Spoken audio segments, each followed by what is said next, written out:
Gary R. Smith stood in his bathroom at 3 a.m., electric razor buzzing in his trembling hand.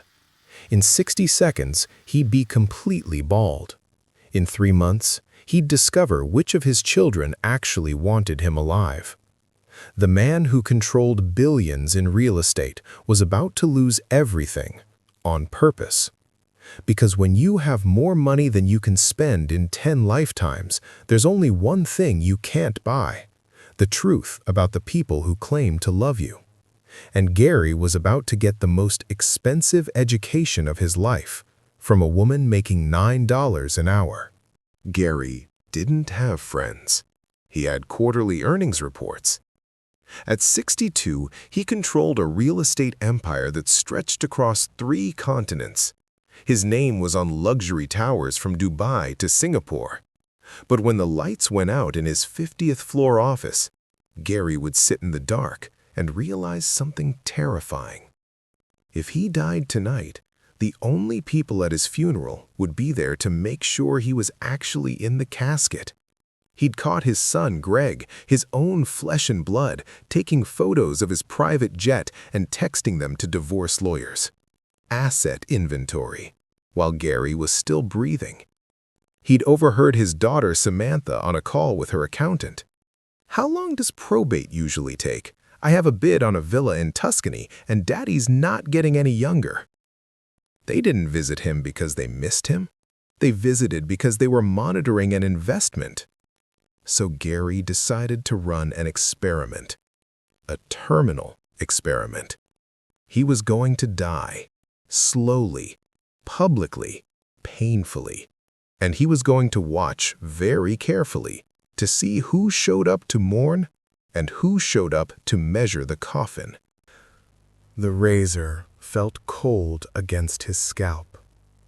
Gray hair fell into the white marble sink like snow, clump after clump, until his head was completely bare, pale, exposed.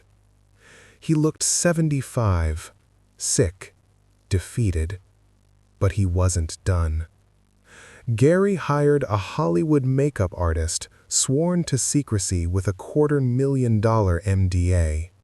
Together, they created the look of late-stage organ failure: sallow yellow skin, sunken eyes, the kind of face that makes people whisper. He stopped eating anything except broth and crackers. His cheeks hollowed out. His designer suits hung off his frame like curtains. Then came the story. Stage 4 pancreatic cancer. 8 weeks to live, maybe less. He moved out of the master suite, 2,200 square feet of imported Italian marble, and into the smallest guest room in his own mansion.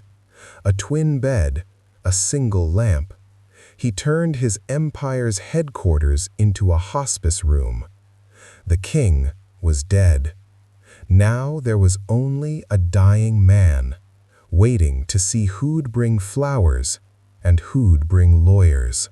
Tana Okafor had been invisible for 5 years. She was the maid, the ghost who scrubbed toilets and polished floors and restocked toilet paper in bathrooms bigger than her entire apartment. Her job interview with Gary had lasted 8 seconds. "You clean bathrooms?" "Yes, sir." "You're hired." He never asked her name, never asked if she had family, never asked anything. To Gary R. Smith, Tana was furniture that occasionally moved. But now, as the great man lay dying, Tana became something else entirely. She became a witness. Before I continue, I need your help with something. Someone very close to me said these stories don't matter anymore, that nobody cares about lessons on character and loyalty, that I'd never reach 10,000 people who actually believe integrity still counts for something. But I think she's wrong. If this story means something to you, if you believe tales about what really matters still deserve to be heard, hit that subscribe button. Help me prove that truth and character aren't outdated concepts. Because what Tana did next, it's going to change how you see everything. Now, back to the story. Week 1 of Gary's illness was a masterclass in human greed. Greg showed up on day 3, wearing a Tom Ford suit that cost more than Tana's annual salary. He didn't ask if his father was in pain. He didn't hold his hand. He asked where the keys to the Swiss vault were. "Dad, I know this is hard, but we need to be practical. The Tokyo deal is time-sensitive. I need the offshore account passwords." Gary lay there, eyes barely open, watching his son check his Rolex. "How much longer do you think?" Greg whispered to the nurse, thinking Gary was unconscious. "The board is getting restless. We need to move forward." Samantha was worse. She arrived on day 5, complained that the smell of sickness was ruining her $12,000 Hermes bag, and spent most of her visit on her phone, texting her interior designer about remodeling ideas for the penthouse. At one point, she actually stepped over Gary's IV line to get better lighting for a selfie. The private nurse Gary had hired, a consummate professional making $300 an hour, was supposed to monitor him overnight. But on week 2, Samantha slipped her an envelope. "Take the rest of the night off," she whispered. $5,000. Go treat yourself. We've got this." The nurse hesitated, looked at the money, looked at the dying man, and left. Samantha and Greg walked out 30 minutes later, leaving Gary completely alone in that room. No call button within reach, no water, no blanket, just silence and darkness in a 42-room mansion. For 8 hours, Gary lay there, shivering, helpless, abandoned by his own blood. And that's when Tana appeared. She came in for her morning shift at 2 a.m., starting early to finish the upstairs bathrooms before the family woke. She didn't knock, didn't announce herself. Tana just quietly entered, saw Gary shivering under a thin hospital blanket, the nurse's station empty, and understood immediately what had happened. Without a word, she went to the linen closet and brought back the heavy down comforter from the master suite, the one Samantha had deemed too old-fashioned and wanted thrown out. Tana tucked it around Gary's frail body. Her hands were rough from years of cleaning solutions, but her touch was gentle. "Mr. Smith," she whispered, thinking he was asleep, "you are not alone. I am here." Then she sat in the corner and hummed old hymns, songs from her childhood in Nigeria, melodies that spoke of suffering and hope and the promise that morning always comes. Gary's heart broke. When was the last time someone had sung to him? When was the last time someone had touched him without wanting something? The next night, Tana brought soup, not from the mansion's gourmet kitchen where a private chef prepared $35 bowls of consommé. This was soup she'd made in her own tiny apartment, chicken and vegetables and spices that smelled like home.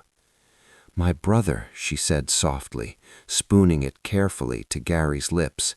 "He had the cancer too. The doctor said 2 months. This soup, he lived 2 years. You eat, you fight." Week 4. Samantha cornered Tana in the hallway, venom dripping from her perfectly glossed lips. "Stop trying to play the hero, Tana. He's basically a vegetable. Just clean the toilets and stay out of family business. You won't be in the will, no matter how much you care. So stop wasting your time." Tana looked at this woman who spent $5,000 on a handbag but wouldn't buy her own father a glass of water, and said nothing. She just went back to the room, back to Gary, back to humming. Week 8. Gary woke up one morning to find a crumpled envelope on his nightstand. Tana's handwriting, shaky, uncertain. Inside were $20 bills, exactly $400, and a note.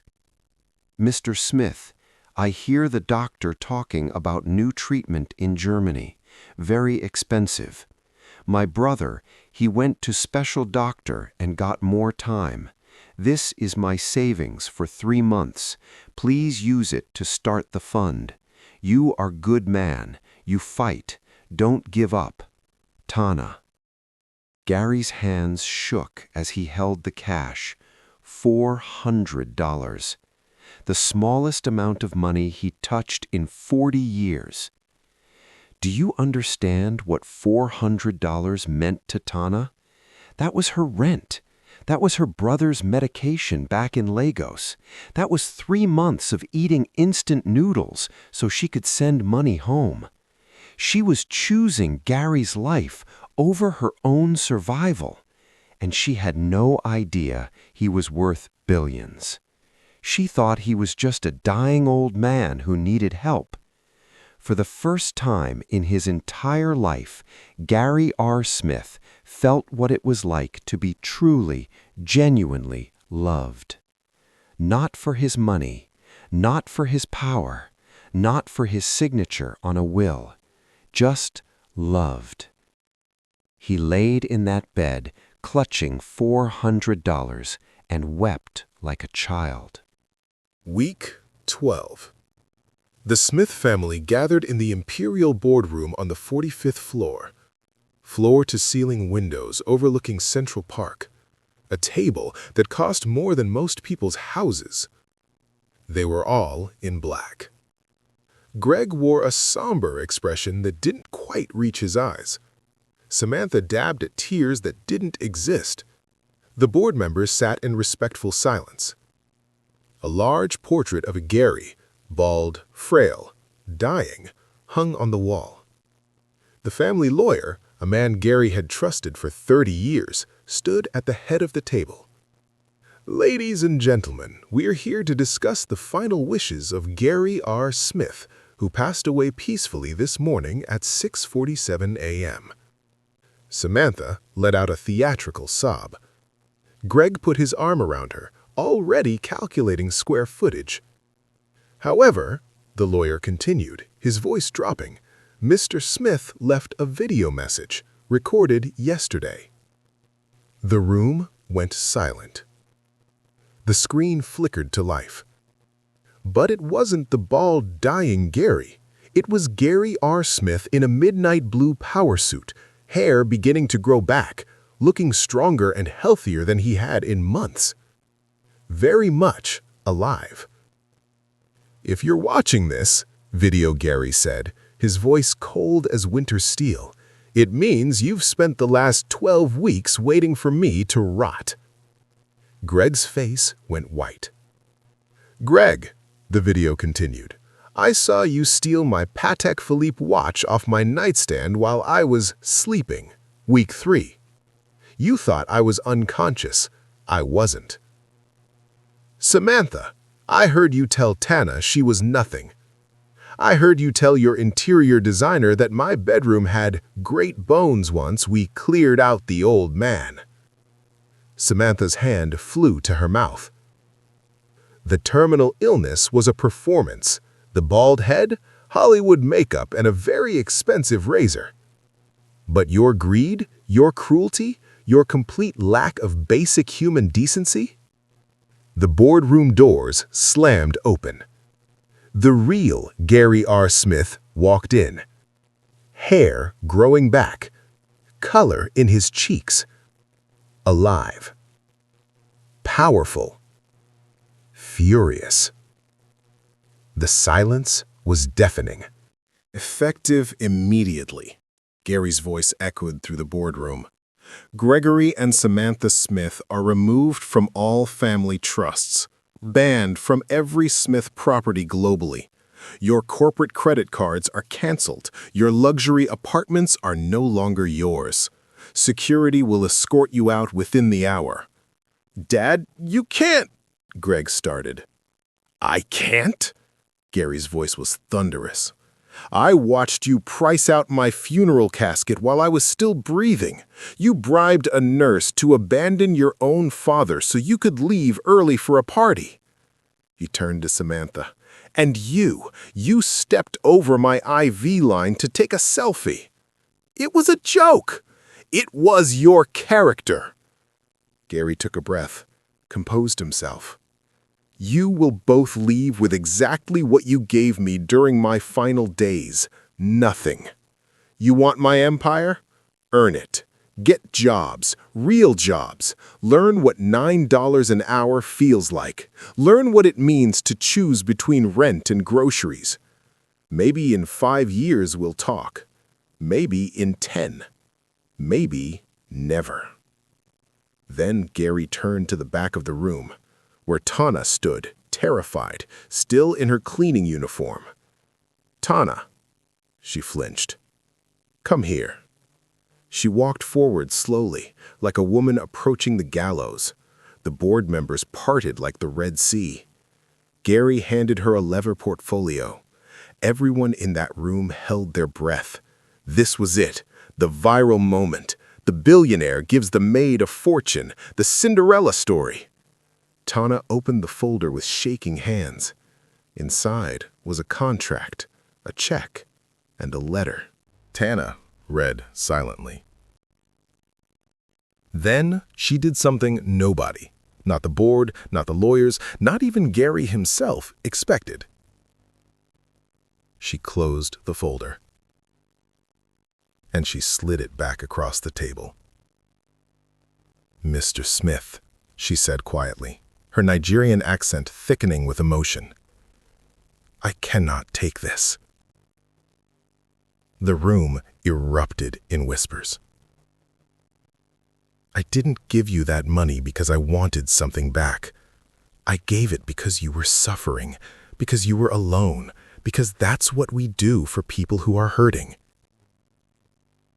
Tears rolled down her weathered face. My brother, he died 3 years ago. The cancer. I wasn't there. I was here, cleaning your floors, sending money home, but I wasn't there. When he died, I wasn't holding his hand. She looked at Greg and Samantha, who stood frozen in horror. So please, Mr. Smith, don't give me billions. Give me one thing instead. Anything, Gary whispered. Call your children. Not these versions. The children you raised before the money made them cruel. Tell them the truth. Give them one chance, one real chance to be your family again. Because when my father died, I never got mine. And I would give every dollar in this world for one more day. The silence in that room was holy. Gary stared at this woman, this invisible maid who'd scrubbed his toilets for 5 years, and realized she was the richest person he'd ever met. And if they refuse? Gary asked. Then, Tana said firmly, you know the truth, but at least you gave them the chance to choose love over greed. She turned to leave. Tana, Gary called out. She stopped. The $400, I'm keeping it, and I'm framing it in my office, so I never forget what real wealth looks like. Tana smiled, a real smile. Good. You remember, Mr. Smith. You remember. 6 months later, Gary R. Smith stood in that same bathroom where the story began. His hair had grown back, the color had returned to his face. But this time, he wasn't alone. Tana was teaching him to make her soup, the one that gave her brother 2 extra years. They stood side by side, chopping vegetables, arguing about spices, laughing about the time she'd tucked him in like a child. "You know what's funny?" Gary said. "What, sir?" "I spent my entire life building a real estate empire, and the only thing worth anything cost $400. Tana bumped him with her hip, the way family does. "You're learning, Mr. Smith. Slowly, but you're learning." Out in the driveway, Greg's beat-up Honda sat next to Samantha's used Toyota. They'd both taken jobs, real jobs, and were 3 months into what Gary called the real education. Would they make it? Would they learn? Would they choose differently? That story was still being written. But Gary had learned his lesson. You can have everything and still be poor. You can own nations and still be homeless. You can buy the world, but you can't buy the hand that holds yours in the dark. So here's what Gary's billion-dollar experiment taught him. 3 lessons that changed everything. 1. Love will always be worth more than money. The people who love you when you have nothing are the only people who deserve everything. 2. Character beats status every single time. Titles, wealth, power, they're all costumes. But who you are when no one's watching? That's the truth you can't hide forever. 3. Kindness is the only currency that compounds. Every act of compassion you give comes back, maybe not in dollars, but in the only thing that actually matters when you're lying in the dark, someone humming beside you. Gary learned those lessons at 62. Don't wait that long. If this story changed how you see wealth, family, or what really matters, subscribe, share it, let it mean something.